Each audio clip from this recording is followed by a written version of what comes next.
दोस्तों, income tax जल्दी ही खत्म होने वाला है और इसकी जगह रिप्लेस होगा डायरेक्ट टैक्स कोड। क्या है डायरेक्ट टैक्स कोड और क्या फर्क पड़ेगा इकोनॉमी पर, तो जानेंगे सभी बातों को।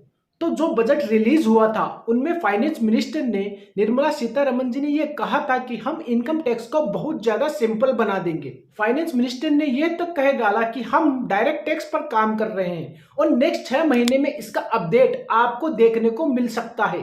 तो फिर डायरेक्ट टैक्स कोड क्या है, क्या इसमें आप बदलाव देखने वाले हैं?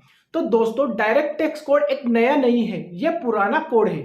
तो दोस्तों, 2009 में direct tax code public domain में आ गया था। उस वक्त कांग्रेस की सरकार थी। डायरेक्ट टैक्स कोड आया था तब लोग को सिंप्लीफाइड कर दिया गया था। दोस्तों, इनकम टैक्स जो चलता आ रहा है वो 1961 से चलता आ रहा है। फिर 2009 में लाया गया डायरेक्ट टैक्स कोड। इसके बाद 2010 में इसको लोकसभा में रखा गया, लेकिन लोकसभा में इसको पास नहीं किया गया। इसके बाद क्या होता है, 2012 में इसको स्टैंडिंग कमेटी को रेफर कर दिया जाता है। अगर हम डायरेक्ट टैक्स की बात समझे तो इसमें शॉर्ट टर्म कैपिटल गेन और लॉन्ग टर्म कैपिटल गेन को रिमूव कर दिया जाता है।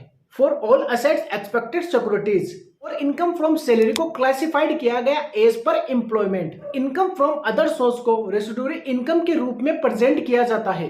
इसके अलावा डायरेक्ट टैक्स के अंदर 22 चैप्टर, 319 क्लोज है और 22 शेड्यूल है। अब दोस्तों, इनकम टैक्स को भी चेंज किया जा सकता है। इनकम टैक्स बात करता है प्रीवियस ईयर और असेसमेंट ईयर की। अब क्या होगा, डायरेक्ट टैक्स के अंदर जो फाइनेंशियल ईयर है उसको इंट्रोड्यूस किया जाएगा। इसके अलावा जो टोटल इनकम होगी उसको 2 भागों में बांटा जाएगा, एक तो नॉर्मल सोर्स इनकम और एक special source of income. Tax code के अंदर अगर आपके पास 2 से ज्यादा डिम लेट आउट प्रॉपर्टी होती है तो क्या होता है कि गवर्नमेंट आपसे टैक्स चार्ज करती है, लेकिन डायरेक्ट टैक्स कोड के अंदर इसको हटा दिया गया है। जो बदलाव किया जाएगा वो ओल्ड रिजीम और न्यू रिजीम में किया जाएगा। ओल्ड रिजीम में जो डिडक्शन है उनको कम कर दिया जाएगा और न्यू रिजीम में वैसे ही कम डिडक्शन है। कैपिटल गेन टैक्स में भी चेंज देखने को मिलेंगे। जो बजट 2024 में आया था उसको टैक्स रेट को बढ़ा दिया गया। आपको मालूम है लॉन्ग टर्म कैपिटल गेन है उसको 10 से बढ़ा के 12.5% कर दिया गया है। ये काफी बड़ा चेंज कैपिटल गेन टैक्स में देखने को मिलेगा।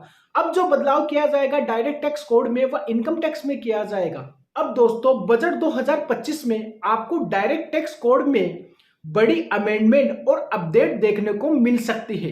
आई होप दोस्तों ये वीडियो आपके लिए जरूर इंफॉर्मेटिव रही होगी।